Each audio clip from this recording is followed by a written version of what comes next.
সহজ এবং কুড়মুড়ে একটা চিপসের রেসিপি শেয়ার করছি। খুবই কম ইনগ্রিডিয়েন্ট দিয়ে খুব সহজেই আপনারা এটা তৈরি করতে পারবেন শুধুমাত্র ১০ থেকে ১৫ মিনিট সময় নিলেই।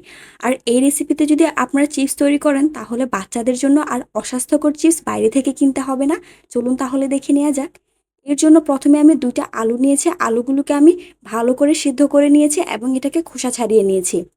এখন একটা কাঁটা চামচ দিয়ে এটাকে আমি ম্যাশ করে নিব। আপনারা চাইলে হাতের সাহায্যেও এই কাজটা করতে পারেন কিংবা গ্রেটার দিয়ে গ্রেট করতে পারেন।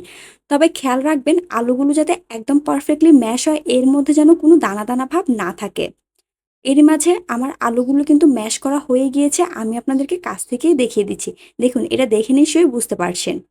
এখন আমি আলুগুলোকে যে মসলা দিয়ে মেখে নিয়েছি আমি সেগুলো দেখিয়ে দিচ্ছি। এখানে ১/২ চা চামচ দিয়েছি চিলি ফ্লেক্স, সামান্য কিছু দিচ্ছি ধনিয়া পাতা কুচি, স্বাদ অনুযায়ী দিয়ে দিচ্ছি লবণ।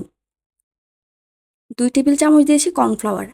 এগুলো দিয়ে আমি এটাকে মেখে নিয়েছি। আমি এই কাজটা যখন করেছিলাম আনফরচুনেটলি আমার সেই ক্লিপটা রেকর্ড হয়নি।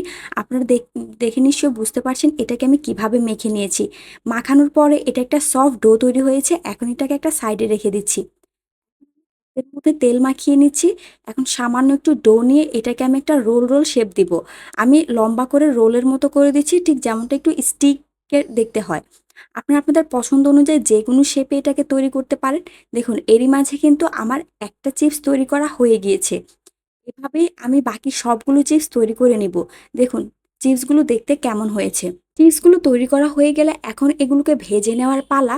এর জন্য আমি তেলটাকে আগেই গরম করে নিয়েছি। মিডিয়াম টু হাই হিটে এগুলোকে ভাজতে হবে। কোনোভাবেই কিন্তু চুলার আঁচটা লো করে ভাজতে যাবেন না। এতে করে কিন্তু আলুটা নরম হয়ে যাবে এবং তেলের মধ্যে ছড়িয়ে যাবে। সুতরাং এই চিপসগুলোকে হাই হিটে ভাজতে হবে আর তেলটা যাতে একদম ভালো করে গরম করা থাকে। এভাবেই এগুলোকে আমি ৪ থেকে ৫ মিনিট সময় নিয়ে ভেজে নিয়েছি। দেখুন এর কালারটা কিন্তু গোল্ডেন ব্রাউন হয়ে গিয়েছে আর দেখে নিশ্চয়ই বুঝতে পারছেন এটা একটা পারফেক্ট কালার এসেছে। এখন এগুলোকে আমি তেল থেকে তুলে নিচ্ছি। ব্যাস রেডি হয়ে গেল মজাদার কুড়মুড়ে চিপস। এভাবে আপনারা বাসায় তৈরি করতে পারেন এই চিপসটা। এটা খেতে অনেক মজার হয়ে থাকে। একবার তৈরি করে খেলে তারপরে বুঝতে পারবেন। আশা করছি আমার আজকের রেসিপিটি আপনাদের ভালো লেগেছে। যদি ভিডিওটি ভালো লাগে অবশ্যই পেজটিতে লাইক দিবেন এবং চ্যানেলটি সাবস্ক্রাইব করবেন। Thanks for the watching. Bye bye.